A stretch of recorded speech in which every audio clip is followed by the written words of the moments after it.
Aô, bom? Com a graça do nosso bom Deus, está começando o seu Jornal do Agronegócio Paracatu Rural, aqui no nosso canal YouTube. Eu sou Francis de Oliveira, é um prazer estar aqui com você, seja bem-vindo. Destaques do dia.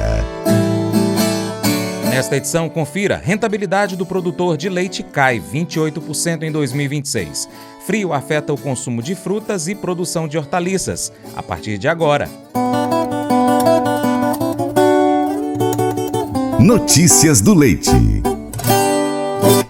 De acordo com a pesquisa trimestral do leite do IBGE, a captação formal no Brasil totalizou 6,781 bilhões de litros no primeiro trimestre deste ano, o maior volume já captado para o período na série histórica. No entanto, na comparação com o trimestre anterior, o último de 2025, houve um forte recuo de 8%. O movimento de queda nessa transição é sazonalmente esperado, porém, um recuo desta magnitude não era visto desde 2022. Rafael Mendonça tem mais detalhes direto da nossa redação. Ao analisarmos o desempenho mensal, nota-se uma nítida desaceleração do crescimento ao longo do trimestre. O ritmo de avanço perdeu força progressivamente. A taxa de crescimento de março foi inferior à de fevereiro, que por sua vez já havia sido menor que a de janeiro. Como de costume, Minas Gerais continuou sendo o estado com maior volume de captação, acumulando mais de 1 bilhão e 600 milhões de litros de leite, seguido por Paraná e Rio Grande do Sul. Avaliando as regiões, o Sul manteve a liderança em volume absoluto, entregando 2,79 bilhões de litros no trimestre, um crescimento expressivo de 7,4% na comparação anual, mas uma queda de 9,2% em relação ao trimestre anterior. Na sequência, aparece o Sudeste, com 2,47 bilhões de litros. As demais regiões também sentiram o peso da entre-safra na comparação com o final de 2025. O Centro-Oeste recuou 15,8%, o Norte caiu 11,8% e o Nordeste teve baixa de 3,4%. O final do ano passado foi marcado por um estreitamento das margens no campo que forçou o corte de custos e desestimulou investimentos pelas fazendas. Cruzando os dados de preço pago ao produtor oferecidos e fornecidos pelo CPEA com os índices de custo medidos pela Milk Point Mercado, é possível estimar que a rentabilidade do produtor no primeiro semestre de 2026 ficou abaixo de 28% da registrada no mesmo período do ano passado. Esse cenário esfria o apetite do produtor pela atividade leiteira e freia diretamente o potencial produtivo. Outro fator de peso nessa conjuntura é a competitividade do leite frente a outras atividades agropecuárias, com destaque para a relação de troca com a arroba do boi gordo. Desde o início do ano passado, a pecuária de corte apresentou forte valorização, movimento que não foi acompanhado na mesma intensidade pelo preço do leite. Esse descompasso incentiva uma realocação de esforços dentro das propriedades, buscando otimizar o caixa. O produtor eleva o descarte e o abate de vacas com menor eficiência produtiva, aproveitando os bons preços da arroba. O resultado direto dessa manobra é o enxugamento do rebanho e, consequentemente, uma oferta de leite mais restrita. Para os próximos meses, o cenário não indica reversão de tendência. Historicamente, o segundo semestre já apresenta uma captação bem menor em relação ao primeiro, ditada pela curva de lactação e pelo período de seca em importantes bacias brasileiras. No entanto, em 2026, essa queda sazonal natural deve ser ainda mais acentuada pelo efeito residual da baixa rentabilidade provocada vista no fim do ano passado e pela possível redução do rebanho gerada pela relação de troca comentada há pouco. As informações são do portal Milk Point, direto da redação, Rafael Mendonça. Minuto Hortifruti.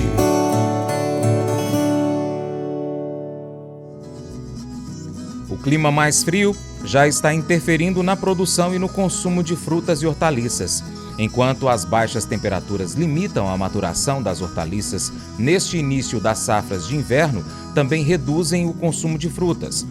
E esse frio é só o começo. Novas quedas de temperaturas devem vir por aí. Daiana Braga, jornalista da HF Brasil, traz mais informações.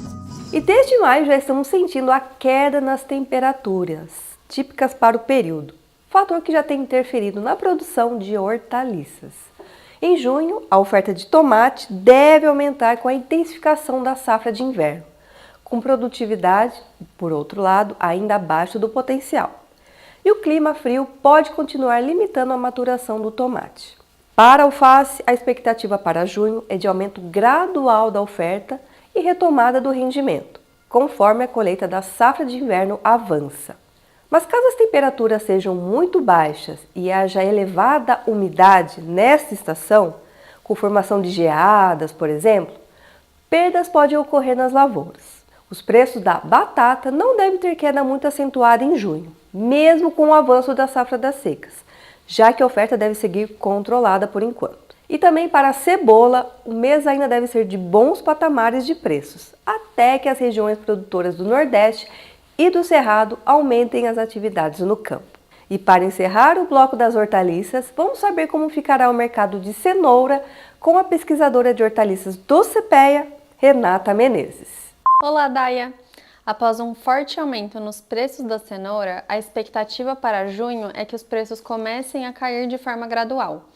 Basicamente, a retomada produtiva, principalmente de São Gotardo, e a expectativa de maiores rendimentos devem elevar a oferta no mercado nacional e, consequentemente, pressionar os valores. No caso das frutas, em junho devemos ter menos oferta de maçã com o fim efetivo da colheita e menor volume de frutas estocadas, principalmente de gala.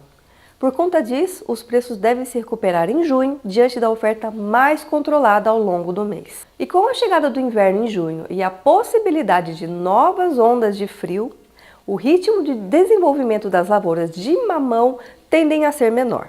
Assim, com menos oferta, o preço do Formosa poderá ser mais atrativo ao produtor em junho, após as cotações ficarem abaixo de R$1 por quilo em maio.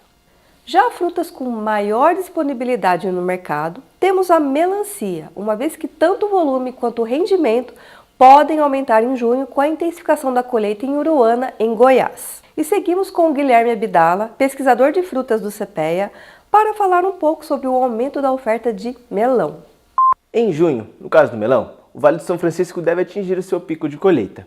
Entretanto, as temperaturas mais amenas que estão previstas para junho devem retrair o consumo no Sudeste e manter as cotações pressionadas ao longo do mês. E a banana nanica, mesmo com a leve redução na oferta diante do menor ritmo de colheita e queda de temperaturas, as quais seguram a maturação, os preços ainda devem seguir baixos, sem tendência de aumento por enquanto. E finalizamos o programa com Isabela Ferraz, pesquisadora de frutas do CPEA, com atualizações do mercado da uva. Então, Daia, o clima mais seco no Vale do São Francisco deve favorecer o manejo, o rendimento e a qualidade das uvas sem semente. No caso das negras, maiores volumes são esperados a partir de meados de junho. Já no caso das brancas, os maiores volumes são esperados somente a partir de julho. Fora do eixo nordestino, as safrinhas devem começar a caminhar para o encerramento. Em Louveira e Indaiatuba, em Porto Feliz e Marialva, os volumes colhidos devem começar a reduzir. E em Jales e Pirapora, os primeiros talhões da safra de meio de ano devem ser colhidos a partir da segunda quinzena de junho, mas maiores volumes são previstos apenas a partir de julho. Agora aqui no nosso canal YouTube, sempre às 4h15 da tarde, às 5h45 da tarde, às 8 horas da noite, você confere os novos conteúdos em nossos vídeos. Por isso, seja membro do nosso canal e contribua com o nosso trabalho, inscreva-se em nosso canal e clique no sininho para receber as notificações. Todos os dias você tem encontro marcado com a informação do agro. Muito obrigado pela sua atenção, Deus te abençoe. Tchau, tchau. Seja membro do nosso canal YouTube, assim você ajuda a gente a manter o nosso canal funcionando com novos conteúdos e você terá diversas vantagens, como por exemplo, assistir primeiro todo o conteúdo publicado. Contamos com você. Em tempos difíceis é fácil nos sobrecarregarmos com a negatividade e com o medo. Quando as coisas fogem do nosso controle, a nossa mente cria cenários que nos paralisam. Mas você não precisa viver assim. Existe um guia para proteger a sua mente. A Bíblia, em Filipenses 4, verso 8, nos ensina a filtrar o que pensamos. Antes de você nutrir um pensamento, faça-se algumas perguntas. Isso é verdadeiro? Você deve focar na realidade, não nos boatos. É nobre e puro? Você deve escolher o que é digno, bom e honesto. É amável e admirável? Busque enxergar a beleza da vida.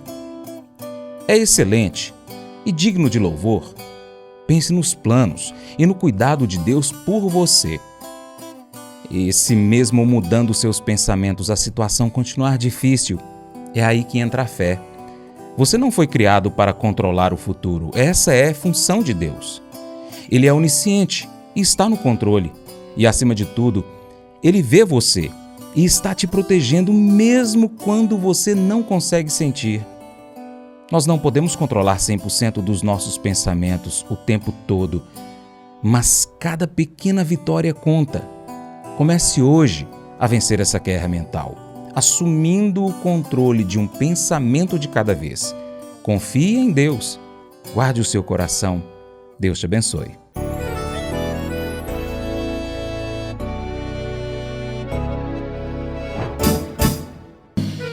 Acordo de manhã para prosear no mundo do campo, as notícias escutar. Vem com a gente em toda a região com o seu programa Paracatu Rural.